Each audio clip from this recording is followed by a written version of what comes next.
Welcome back. This is Exopolitics Radio. I'm your host, Alfred Weber, and today we have a very special guest.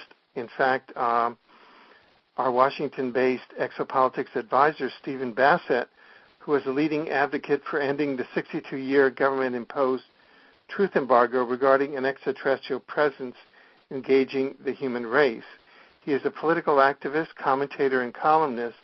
He is the executive director of the Paradigm Research Group and the Political Action Committee, XPAC, creator of the Paradigm Clock, and executive producer of the X Conference.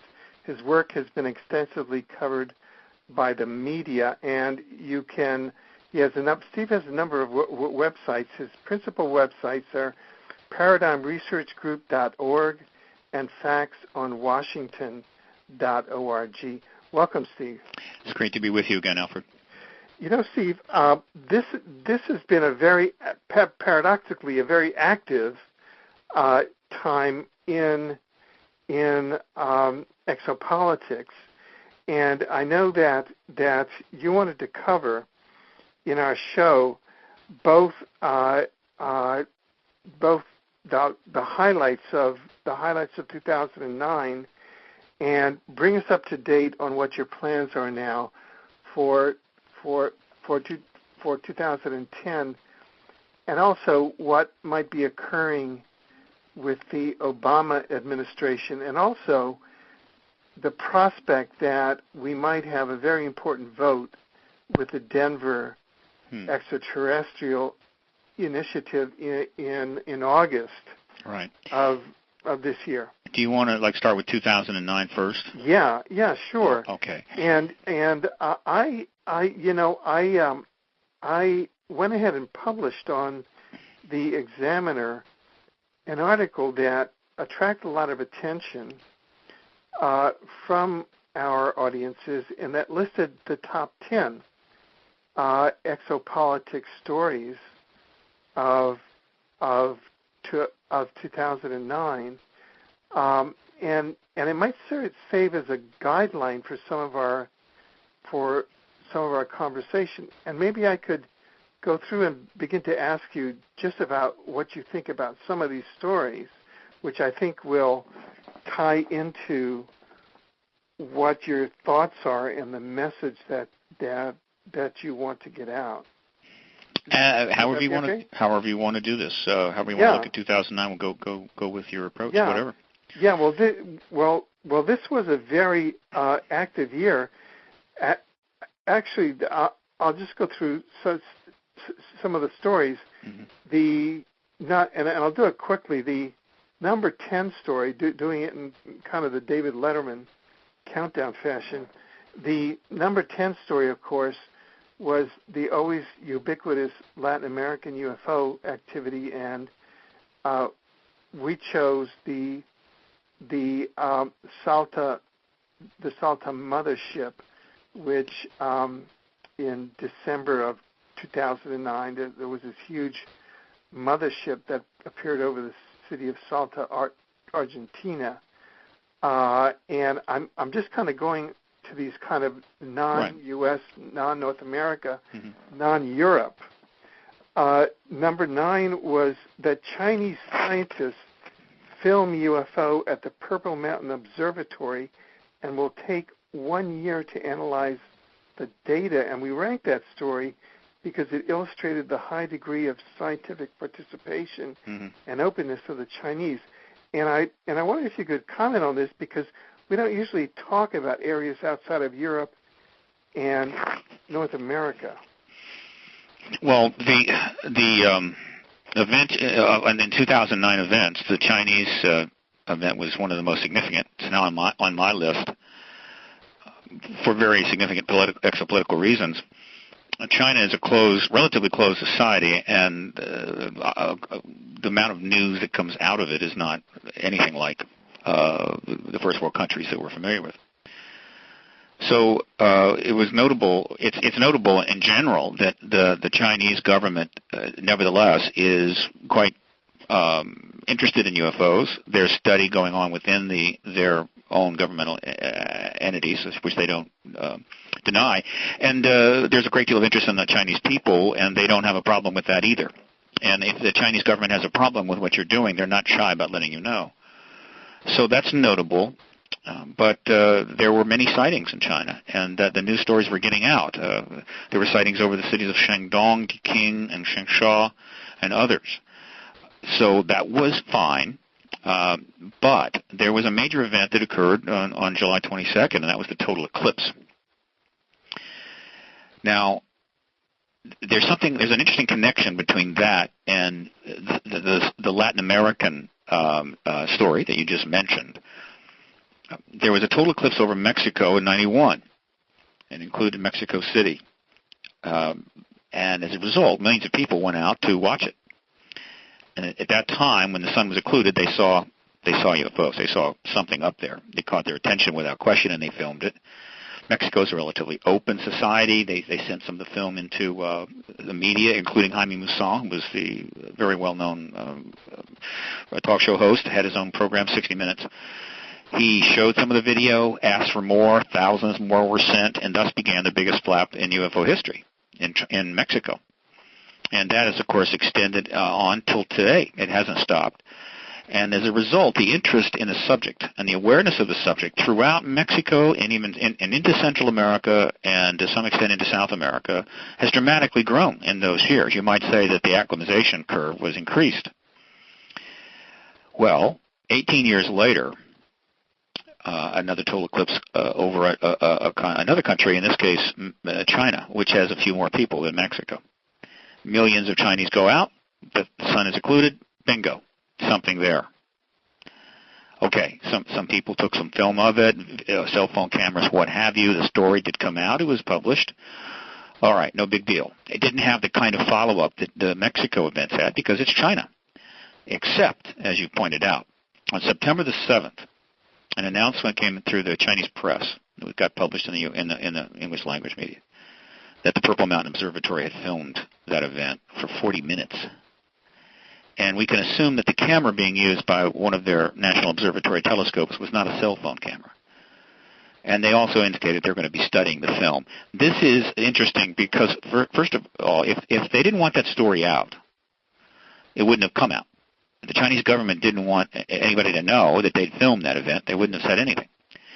And so the fact that this was announced, the fact that they said they were going to be studying this film, to me was a statement from China back to the West that, we're aware of this thing, these issues too. We know what's going on. We're following this. And perhaps we will take independent action on this matter, which is to say we will disclose the ET presence, which you can bet the Chinese are fully aware of. So that was one of the most important events of 2009. Right. Now, moving on, there are two other stories. Sort of the top 8 story and the top 7 story might have a relation. The number 7 story was ET UFO researcher Gary McKinnon's continued battle against extradition to the U.S. And right now, where that stands is that Gary McKinnon's lawyer has filed a last stand appeal to the High Court in the UK from the Home Secretary's decision not to block McKinnon's extradition on the grounds that it violates the European Convention on Human Rights. The other story, of course, was the story of NASA's decision in the L-Cross mission to use a kinetic weapon to bomb the moon. Well, let's talk about McKinnon. Okay. You brought it up. That's on my list. It's one of the most important things of 2009 because the McKinnon case really heated up. It became even more media coverage of it in 2009 because he's reaching the end of his, quote, extradition appeals. Now, this is a very interesting case. I've talked about it. I'm happy to talk about it some more. The McKinnon case, who is the man who's now 40, was a computer intruder back in 2001, cruising around some computers, including NASA, using off-the-shelf software, nothing fancy, just some password manipulation. It was in 2001, after the 911. It got sort of connected in that time frame. So the U.S. was clearly hypersensitive, and he was easily caught. Okay. Now, what's happened since is the United States has now conducted an 8-year extradition campaign to bring him to the United States and try him here under strong Homeland Security laws with very draconian penalties. He has resisted, and the result is an enormous amount of bad publicity and press for the U.S. in the U.K. Celebrities are now lining up behind him, sports figures. It's a PR fiasco for the United States. And it raises some very odd questions, is what is going on here with Gary McKinnon? And my thoughts are this. First of all, your listeners need to understand that the United States' national defense and military systems, computer systems, are under attack 24 hours a day, 7 days a week, 52 weeks a year, thousands of attacks a month, maybe even a week. I'm not sure. I'd have to check, but it's a huge number. And these attacks are coming in from all over the world, including foreign countries like North Korea. Highly sophisticated technology and software and, top-of-the-line computer wizards are trying to get into our systems. And we spend billions of dollars defending these systems against these attacks. All right. Now, 2 points immediately come to mind. First of all, if that's true, if we are at attack and we are spending this kind of money, how is it that a relatively amateurish computer hacker with off-the-shelf software from Best Buy or whatever the hell is able to cruise into some computers and do allegedly $700,000 worth of damage? Now, one source stated, and this is a very quote, McKinnon has denied causing any damage, arguing that he accessed open, unsecured machines and disputes the financial loss claimed by the U.S. as concocted in order to create a dollar amount justifying an extraditable offense. I think it's more than that. I think the case for how much damage he did is very weak, but nevertheless they have made it. But again, remember, they're spending billions of dollars to defend these computers. No, sure. Right? But now, McKinnon reportedly located lists of non-terrestrial officers and ships, which may be of a U.S. or shadow government space fleet, which were funded by black budget unconstitutional sources and hence illegal under U.S. law. So shouldn't it be McKinnon's prosecutors within the military intelligence world? And there's some very funny politics. If you originally the British authorities did not prosecute him, and the most he was going to get was 6 months of community service. Then the same Deputy Attorney General under George W. Bush, who was involved in the 9/11 prosecutions, got involved. Yeah. So it seems like a very political, murky type of a deal. Well, this is what I'm trying to clarify for your listeners. Yeah. And we didn't mention, we should mention, because some don't know this, but they could easily find out. Google Gary McKinnon, McKinnon. Yeah, he and I believe him. He was looking for UFO stuff. He's interested in that, and he found some things he thought were intriguing. He didn't download, make records, but he found some things, and he told the press afterwards. So the UFO connection early on was made with respect to the McKinnon case, and it's remained there all along. Well and good. So now they allege he's done a lot of damage, $700,000, and then they want to extradite him to the United States. They've spent a fortune on that over 8 years, probably more than the $700,000 in damage. So what is going on here? The only way I can explain this entire incident is this. The government has decided to use McKinnon as a way to send a message to the hackers out there, not necessarily the high end. We're not talking North Korea. We're just talking about kids and people out there that are interested in this subject. Don't come looking for UFO stuff. Right. Now, why would they do that? Well, there's several reasons. One, when people do that, they find something and they talk about it. It puts pressure on the truth embargo, and they're not ready to disclose yet, and it just creates problems for them. And secondly, if they do try to take action against them, the UFO issue gets immediately brought into the press, and that's a pain. And so they're essentially saying, look, they're going to great lengths to send a message, don't come looking for UFO stuff because it's a problem for us right now. We want to deal with it. The message isn't don't hack our computers because, believe me, that message is pointless. Now, right? Everybody knows you're not supposed to hack a government computer, and they're already under attack from sophisticated countries around the world. Right? So that message is useless.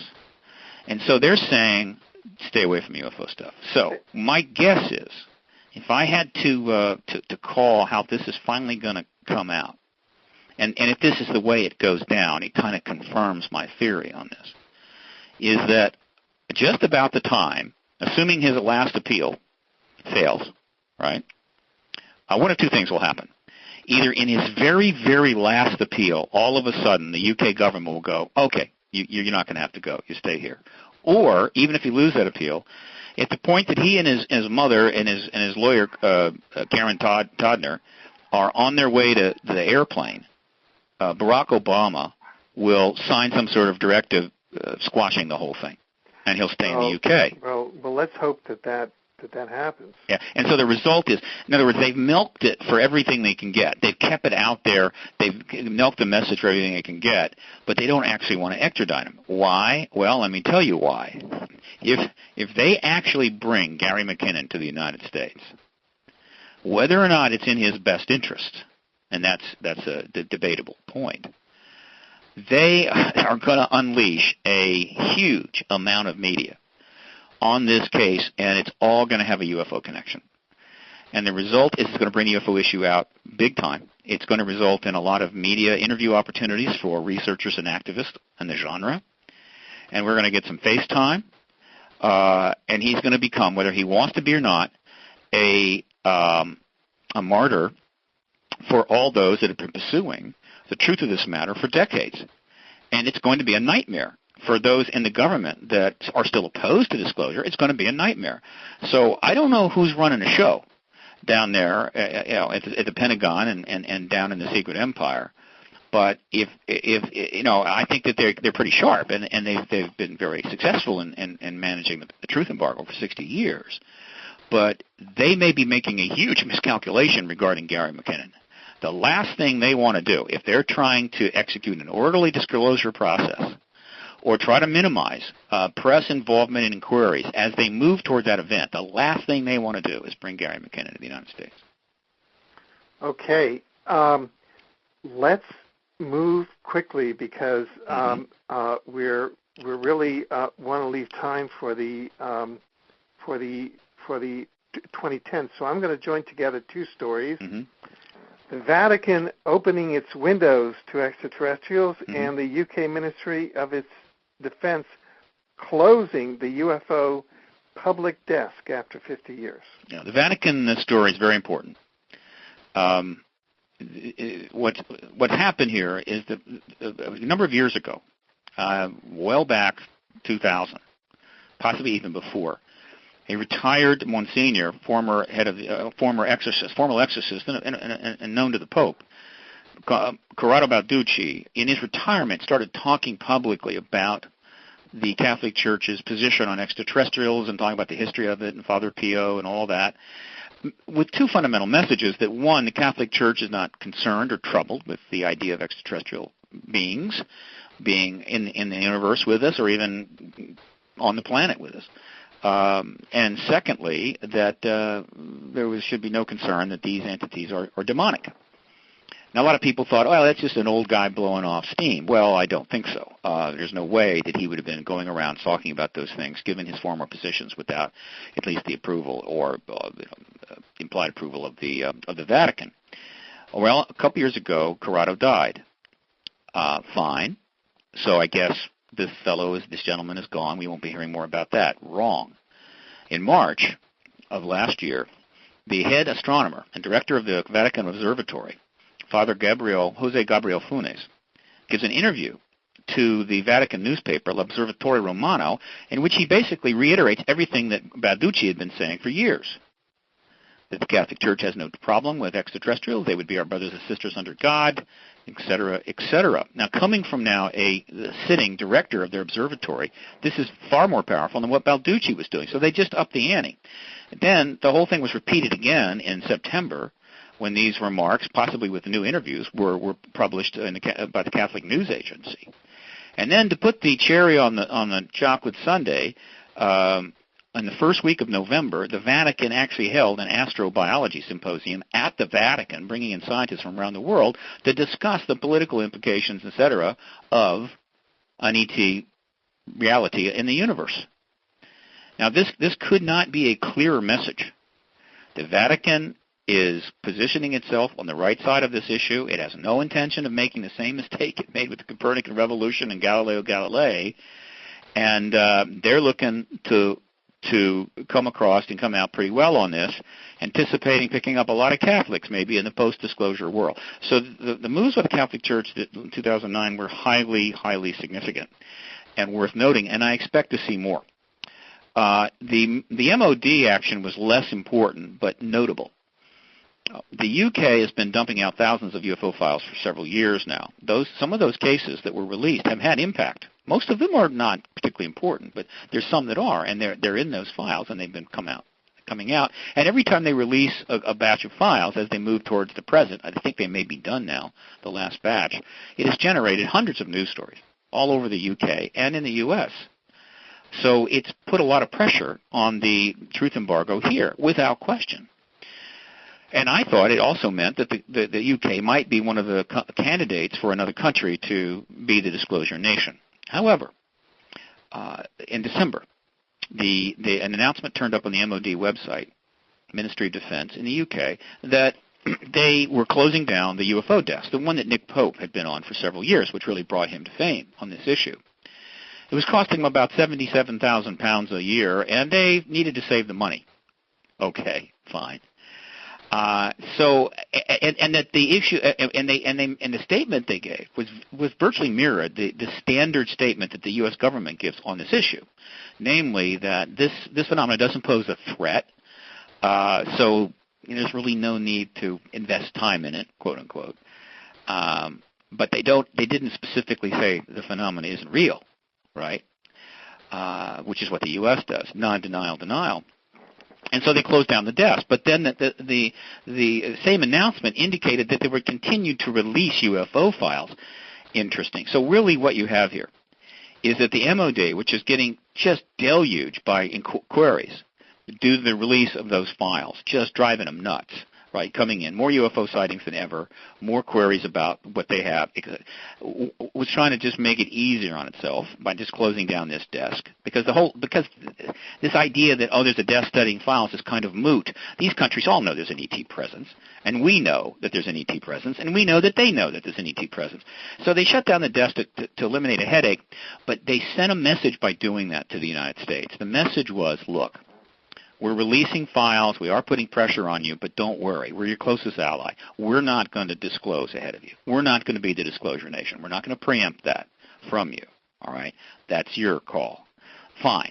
But by indicating they were going to continue to release files, they're also saying, but we want this to happen. We want disclosure. We want it out of the way. We need to move on.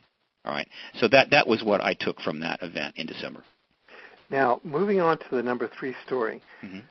Which is actually a 2010 story, and that is that on November 27th, which is one of the putative dates, that Barack Obama was supposed to, according to Dr. Pete Peterson, a Project Camelot whistleblower, it turns out that what happened he said earlier during the year during a Project Camelot interview that was one of the dates that Barack Obama was going to come forth and make the famous speech that there is an extraterrestrial presence. Right. Well, what turned out happening, our colleague Jeff Peckman made the report on November 27, 2009. The city of Denver approved, and this is an historic election, a ballot initiative for an extraterrestrial affairs commission, and that election is set for August 10th, I think. Right, but why are you connecting those two together? No, I'm saying that's the number 3 story. Oh, the number 3 story. All right, well, let's first talk about the predictions, Pete Peterson and all that. Project Camelot is a site that is devoted to providing people to come forward and talk about this issue, particularly if they're insiders or people that have connections, scientists, witnesses, what have you. And there's a lot of stuff there. And I'm sure that I think some of it's pretty legit and interesting, and I think some of it's not. With respect to any predictions of a specific day, the odds of that being true were low from the beginning. It's an easy manner to start a rumor, whether you want to do it for the hell of it, whether you're simply misinformed, or whether you're the government, you just want to put out a date because you want to sort of muck things up a little bit, sort of inoculate yourself against the real date so that the media doesn't get in your face before you're ready to deal with it. And so these kind of predictions are almost invariably wrong, and that's okay. But what was notable is that prediction by Peterson got a lot of coverage. It really went through the Internet very quickly. Got a lot of coverage in the various ways the Internet covers things. And it reflected to me that the level of expectation in the general public regarding disclosure is growing. It's getting larger. And so if somebody pops up and says, I hear it's going to happen on such a day, and everybody jumps on it and go, okay, and starts spreading the word. So this higher level of expectation, I think, is significant and worth noting. And that's what I took away from that. I never predict. I'm never going to predict the day it's going to happen. Right. I talk in more general terms about a window's opening and what should happen. We'll get to the Barack Obama disclosure issue, which actually is the number 1 story. Yeah. That's what I took from that, and we may see more rumors and more false kind of starts. Okay. So people shouldn't be shocked at that. No, right. But let's focus on the number 3 story, which I think is a very important story, and that is the actual approval. 10,000 residents of Denver got a ballot initiative on the ballot officially now for August 10th, 2010, for the establishment of an extraterrestrial affairs commission. And I've taken a look at that local law, and it has teeth. And I just would like to get your kind of both historical and practical perspective as to what this means, and whether or not we as a community have a chance to get this thing passed. Oh yeah. Look, Jeff Peckman is a sharp guy, and what he's done is all politics is local. Well, in some respects, all exopolitics is local. What he's done is he saw, because he had familiarity with the ballot initiative process, he'd attempted it before, he saw an opportunity to sort of put this issue in play in a smaller market, right, where it's doable. Obviously, the extraterrestrial issue is a global matter, and Denver is not the center of the universe or the center of human agendas, but it offers an opportunity to highlight the issue and bring it out and make it kind of a referendum. This is a brilliant move in his part. Denver, I've lived there many years. Denver sits in the middle of America somewhat. It sits it's really on the cusp between the Midwest and the West. You go west over the Rockies, you're in the West. You go east, and you're on the flatlands of Kansas, and not many miles. And frankly, the people that live in Denver, about 400-some thousand, they're pretty representative cross-section, I think, of America. The state tends to vacillate back and forth between red state, blue state, GOP, Democrat. It's very multicultural. And so we got this city, and he was able to draw a lot of attention to the issue by putting this ballot initiative in play. All right, fine, he got the attention of the press. They already know about it. A lot of articles in the Rocky Mountain News, Denver Post. He even gets on David Letterman. And so now he's got people's attention on this initiative. Excellent. But he goes out, and they really worked pretty hard. I mean, it was not easy. They got enough signatures. They got it on the ballot. So it will be on the election. So what he now has created is an opportunity for sort of a microcosmic referendum on this issue So if a lot of people vote yes, it's another way of they're saying, and they're doing it anonymously because obviously we have the secret ballot in America, that they believe this is real. And so now this referendum really kind of stands in for everybody in the United States. In a sense, it's kind of like a poll, like we do those polls, only this is much more easy for the media it's a much more of a media story. So this is brilliant maneuver. So come August of this year, this ballot initiative is going to take place. Well, here's the deal. This is real simple. We want to win this. All right, now what does winning mean? It means we want it to pass. And it's a simple yes or no vote. Majority of those who vote. Some people may not even vote on it. Fine. If they don't care, let them not vote. But of those who do, if there's more yeses than nos, it passes. Now, as it happens, this is an August election. This is not the November election. So this will have a lower turnout and it's of a different type of election. November, of course, is the main election. You got congressional people running and so forth. The cost of running a political campaign or a political race is extremely expensive now. And the cost of statewide ballots is very expensive, particularly if they hit bread and butter pocketbook issues. I mean, you can spend millions of dollars trying to drive a ballot initiative on a state level. On a city-level ballot initiative, it doesn't impact pocketbook issues, which this really doesn't. It really doesn't cost much money, I think, to successfully pursue it. And he has done pretty well in the past with very little money. However, it still costs some money to get the message out and make your case. And so I think it's very important that we provide Jeff with enough fundamental resources that he has a good shot to win this initiative. Now, as it happens, under the laws, there is much more flexibility on funding a ballot initiative for a city of Denver than it is for the funding election campaigns for people running for office, particularly federal office. And so the fact is anybody can fund this thing, and there's no limit to it, technically. And they can even be funded from out of the country. I mean, people living, non-U.S. citizens can fund it. I find that interesting. That's the case. Now, I set a goal of about $20,000. I think if he can get about $20,000, I think he can do what is necessary to ensure this ballot initiative passes. And so I encourage everyone that would like to see this happen to go to the website for the ballot initiative. It's called the Extra, E-X-T-R-A, extracampaign.org. And there's a donation page there. And send some money to Extra Campaign. So the basics that need to be done to ensure this ballot initiative is relatively publicized and the people know about it so they can vote on it will take place, and we have a good chance to win it. So that's what I have to say about that. If the ballot initiative wins, let me also say, if something major happens like disclosure between now and August, that ballot initiative will pass with flying colors. But should that not happen, then we need to run a proper campaign. And if it does pass in August, it's going to be a pretty substantial media story. It's going to get a lot of coverage. Jeff's going to get a lot of media attention, a lot of interviews, and that's going to be good.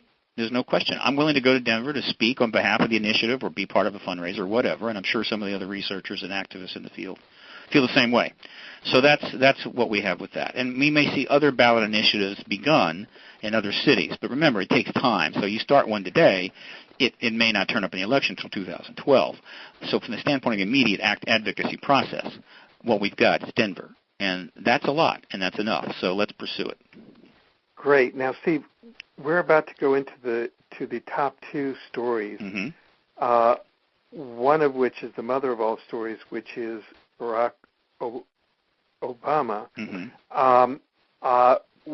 We would like to extend this program into extra time. Do you have time to stay with us? Oh, of course. Oh, great, good. Now, the number two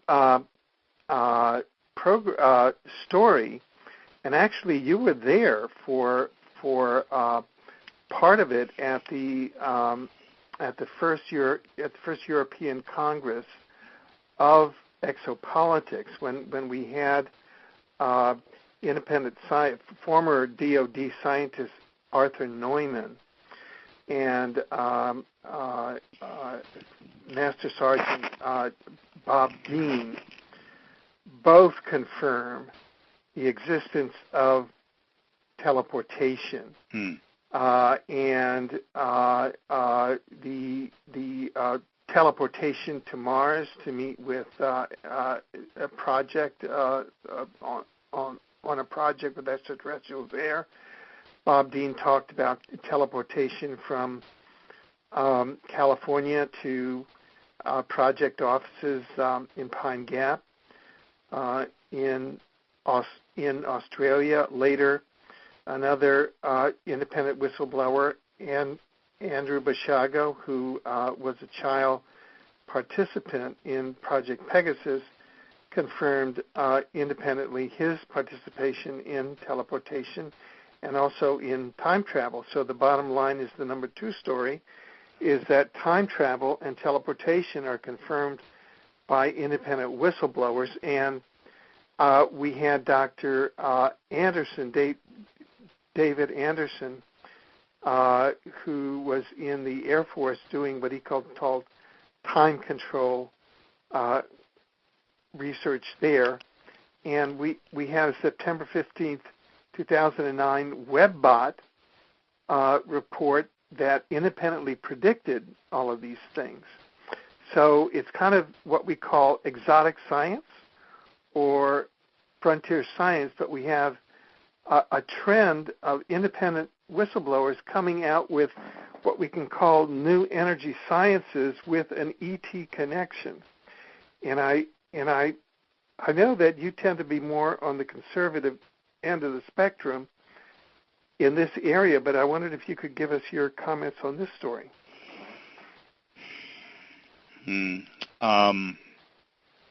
I will say this. From the standpoint of importance exopolitically, I happen to think that the very exotic stuff, which includes time travel and teleportation and what have you, is way too murky and not sufficiently supported yet to have that much impact on the exopolitical or the disclosure process. It's something that the insiders and the most interested in people in the public might bite into. But after that, it falls off exponentially. However, with respect to the energy, that is non-trivial. That's a little more significant. Here's why. We've been making a considerable effort to connect, in order to demonstrate to the public why they should care about all of this and its outcome, right? To try to put it in terms that are concrete for them. We try to make a strong connection between the ET reality, the fact that the government has got crash vehicles that they have been studying and working on for decades with unlimited budgets practically, and that they very likely, almost certainly, have made progress with the anti-gravitic concept of those craft, flying our own versions from time to time, which have been seen and talked about by insiders. And then we have to assume they have tried to make progress with understanding the energy systems of those craft, though it's much harder to know how much success they've had. Given the nature of the performance of these craft, it's not too difficult to assume that the energy systems are quite substantial, if not of an entirely new physics, which opens up the possibility that if it could be incorporated in our world, it could allow us an energy source that would be profoundly, exponentially more effective and cheaper than what we have now. A dramatic decrease in energy costs and a breakthrough in energy physics would be transformative to the planet, because energy cost is probably the single most common factor to every component of human affairs. Almost nothing we do in any way, shape, or form is not significantly impacted by the cost of energy. You drop the cost of energy and you change the game completely. And many of the problems that we are faced with, which we're wringing our hands over, the solutions that are being put forward are wholly inadequate, and that's apparent. So this opens the possibility of some real solutions. So there's a lot at stake here. So consequently, there is a second track going on out there regarding this quote energy question. And it's simple. The very existence of these saucers and their performance capabilities has inspired a lot of people to say, okay, how do they work? And a lot of them are amateur scientists. Some of them are independent scientists, garage inventors, whatever you want to call them. And there's a lot of geniuses out there that didn't go to Harvard. And they have been trying to come up with their idea of what they're doing, and a lot of this focuses on tapping into ground fields, space fields, because our own physics has determined that the actual energy component in complete empty space, what we call empty space, could be very great.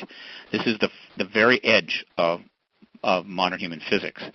And so it's not unreasonable to think maybe we can get at that energy. There's also the speculation that they're going into another dimension, that this energy could be tapped that's available in another dimension that we don't have generally have access to, which is convenient because it then would completely be consistent with the conservation of energy law, which is a fairly strong law in human physics. Whatever. Devices are being made, typed up, talked about, websites are being created, you have all these people trying to gather these things together, and everybody's speculating about this engine, that engine, and these things have turned up from time to time. Some of them are bogus, some of them may not be. It's not really going anywhere, but it's created a lot of awareness on the part of people. The idea of the perpetual motion machine is no longer considered a joke, though perpetual motion is probably a misnomer.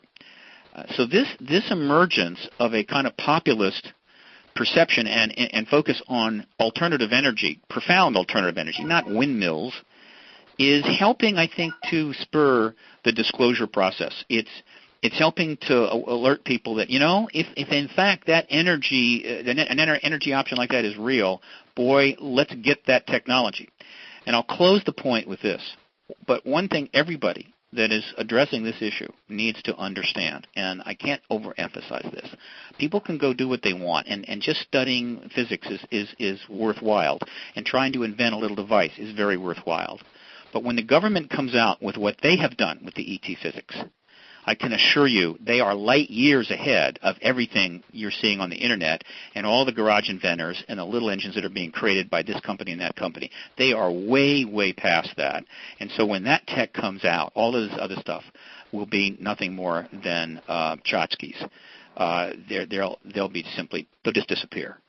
So a lot of effort and time may go to waste, though the knowledge they gain in doing it may be useful to them to be part of the post-disclosure new world of physics invention, which will be rather profoundly advanced than where we are now. That's my thought on that. Thank you. Okay, we have now gotten to the number one story, and if you will beg my indulgence. I would like to beg your indulgence. Yeah, I think it's that way around. Yeah. To just read to you the sort of frame that I started this number one story on. Right.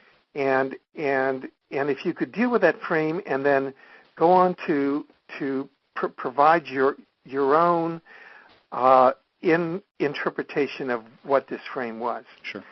The frame that I put on it was number one. The number one story is Barack Obama not disclosing the extraterrestrial presence is the top ET UFO story of 2009. And then I asked, is this the mother of all exopolitics stories of 2009? The gist of this story is that official state extraterrestrial disclosure by the U.S. Commander-in-Chief did not take place in 2009 despite numerous pressures within his own administration and military establishment to disclose.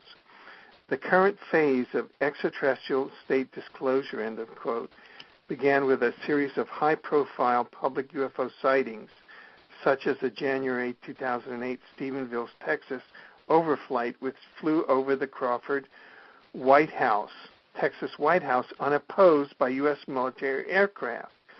Subsequent to that, a high-level military delegation, we now know from a U.S. naval officer alleged, called Source A, which a colleague of ours, Dr. Michael Sala, has detailed, brought together a series of meetings of about 40 or so UN officials from various countries, including the Vatican and the UK, who determined a new spirit of openness. But it was all triggered by the January 8, 2008 Stephenville overflight. That's kind of what triggered this wave of, and now the latest wave, or the latest report, according to Dr. Sala, is that Source A says that he and the military intelligence are meeting, quote, with the reptilians, the Greys,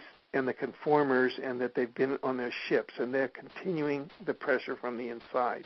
So this is all very exotic stuff. I mean, there's a lot of problems, some people say, around the reptilians and the Greys, because suppose secret agreements which result in the whole abduction thing, which may be high crimes and misdemeanors according to the Constitution. So I wondered if you could address what you think the number one story was around the disclosure issue and Obama, and how that played out in 2009. Well, first, I would agree. I believe that the number one story in 2009 is not what happened, but what didn't happen, and that the disclosure did not happen, and that is the number one story, which means, of course, we should talk about it. With respect to a lot of this concomitant information,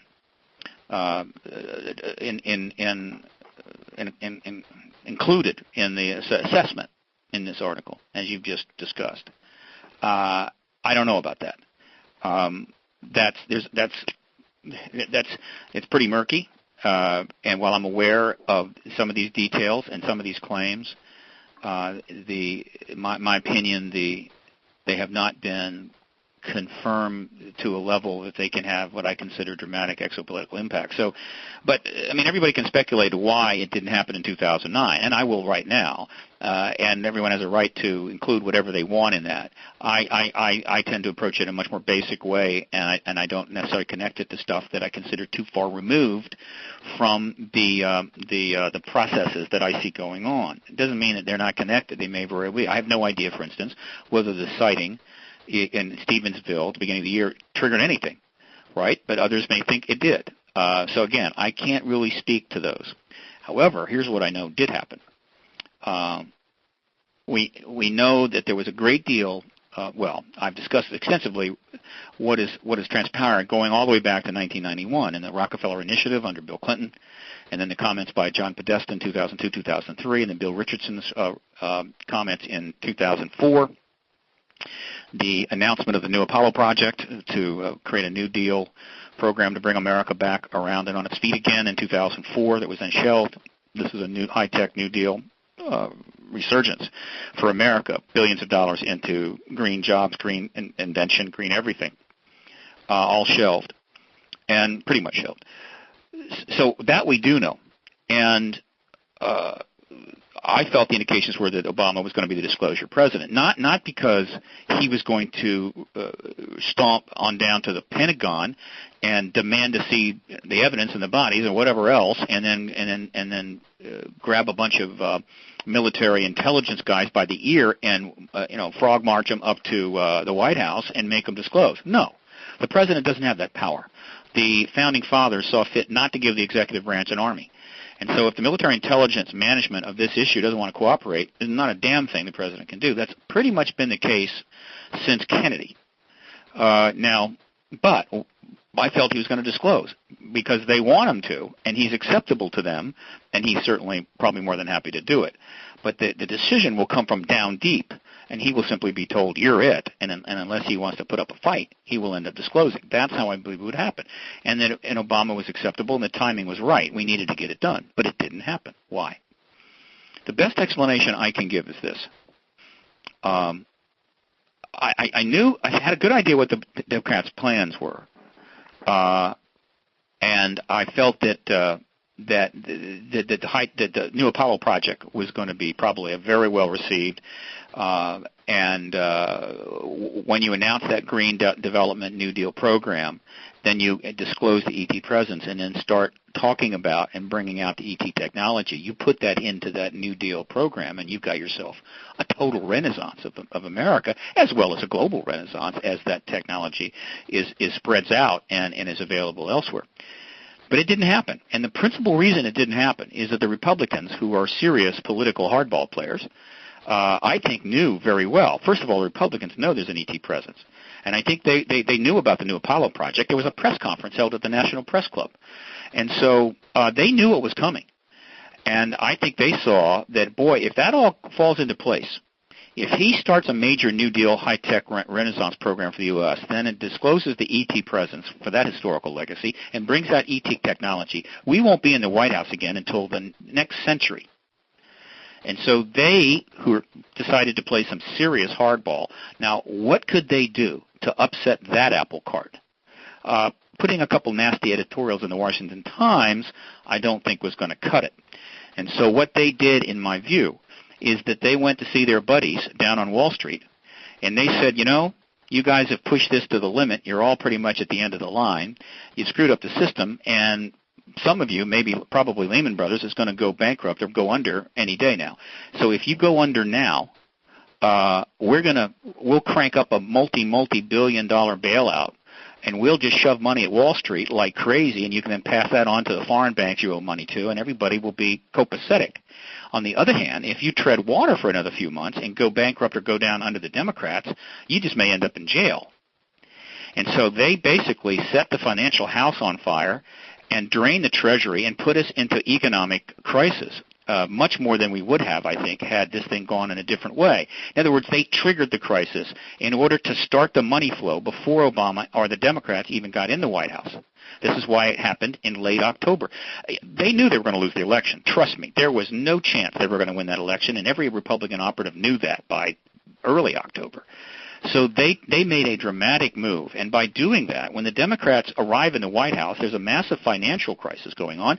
The debt is about to go to the moon. Hundreds of billions of dollars are already out the door, and they're not only is their apple cart upset, but this bailout is so far along that they almost have to go along with it. That if they try to reverse course at that point, they probably do sink the ship of state. And so the Republicans really put the screws to the Democrats, and everything that was on the Democrat agenda was essentially put into a cocked hat. Now, yeah. And one of the things that got nailed was disclosure. Yeah, good. Are you following me? Yes. All right. That is a very deep and a very creative interpretation. Just because of time, I'm going to ask you, we're going to take a brief break here, and we will be back. This is Exopolitics Radio. We're with Steve Bassett, who's the Executive Director of XPAC and the Paradigm Research Group. This is Exopolitics Radio. I'm your host, Alfred Weber. Please stay tuned.